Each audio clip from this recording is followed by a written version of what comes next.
నమస్కారం. ఆంధ్రప్రదేశ్ పర్యాటక శాఖ మంత్రి రోజా, ఆమె కథ ఎన్ని మలుపులు తిరుగుతుందో ఎవరికీ అర్థం కావట్లా.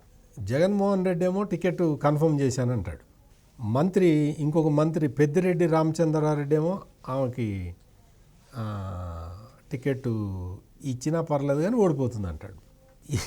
ఏం చేయాలో అర్థం కాదు. జగన్మోహన్ రెడ్డికి ఏమో పార్టీ టికెట్ ఇవ్వాలని ఉంది.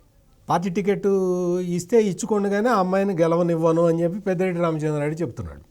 అసలు ఇప్పుడు లేటెస్ట్గా ఏంటి అంటే, పుత్తూరు మున్సిపాలిటీలో 17వ వార్డు కౌన్సిలరు ఒక ఎస్సీ మహిళ ఉన్నారు, భువనేశ్వరి అని ఆమె పేరు.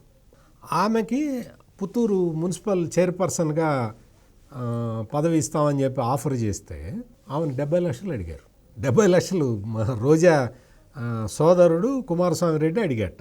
70 లక్షలు లేవని చెప్పి ఆమె ఏదో తలతాకట్టు పెట్టి ఒక 40 లక్షలు తీసుకొచ్చి ఇచ్చింది. 2 ఏళ్ల తర్వాత చేస్తాం, 3 ఏళ్ల తర్వాత చేస్తాం, 4 ఏళ్ల తర్వాత చేస్తాం అని చెప్పి ఇప్పుడు 5 ఏళ్ళు అయిపోయింది. ఆమెకు పదవి రాలే, డబ్బులు రిటర్న్ ఇవ్వట్లే.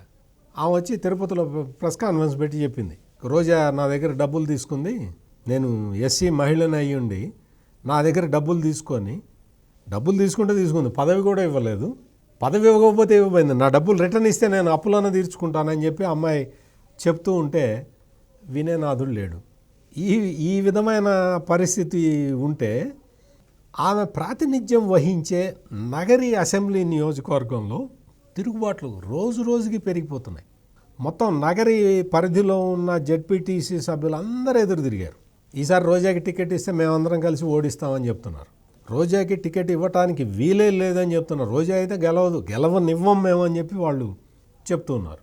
అంతకుముందు ఒక 4-5 నెలల కిందట సీఎం జగన్ నగరి పర్యటనకి వెళ్ళినప్పుడు అక్కడ అసమ్మతి నాయకురాలు కేజీ శాంతి ఉన్నారు. ఆ శాంతికిను రోజాకి మధ్యలో కాంప్రమైజ్ చేద్దామని మీ ఇద్దరు చేయగలుపుకోండి అంటే ఆయన చెబుతున్నా కానీ చేయగలుపుకోలేదు ఇద్దరు నాయకులు, ఆ శాంతి అనే అమ్మను, ఈ రోజా అనే మంత్రి. వీళ్ళు అసలు చేతులు కలుపుకోవడానికే ఇష్టపడలేదు.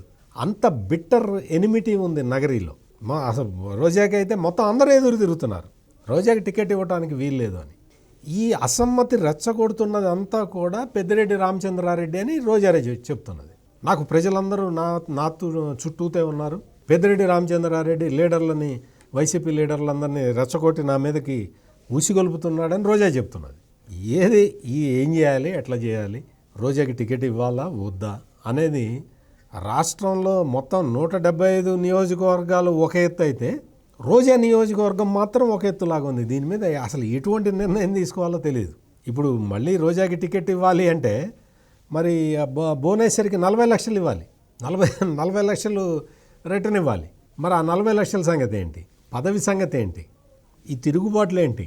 పాపం రోజా మాత్రం నోరేసుకొని ప్రతిపక్ష నాయకుల మీద వ్యక్తిగతంగా విమర్శలు చేసి అసలు మొత్తం రాష్ట్ర వ్యాప్తంగా పెద్ద పాపులర్ ఫిగర్ లాగా అయిపోయిన రోజాకి నగరి నియోజకవర్గంలో మాత్రం అసలు ఈ తిరుగుబాట్లు చల్లారట్ల. ఇది పాపం రోజా పరిస్థితి.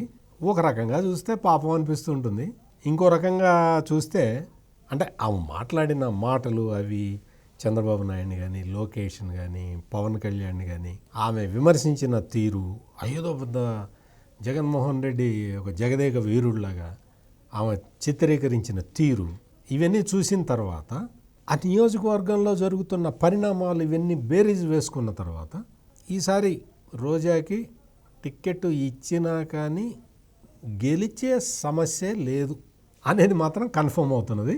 చూద్దాం మరి రోజా ఎటువంటి స్టెప్స్ తీసుకొని జగన్మోహన్ రెడ్డి ద్వారా ఒక టికెట్ తెచ్చుకొని తర్వాత ఒక స్పెషల్ క్యాంపెయిన్ చేసి జగన్మోహన్ రెడ్డితోటే ఒక 5 రోజులు అక్కడ క్యాంపెయిన్ చేయించుకొని మరి ఆయన మండలంలో మీటింగులు పెట్టి రోజాని ఏమన్నా గెలిపిస్తాడేమో చూడాలి. మరిన్ని విశ్లేషణలతో మళ్ళీ కలుద్దాం. నమస్కారం.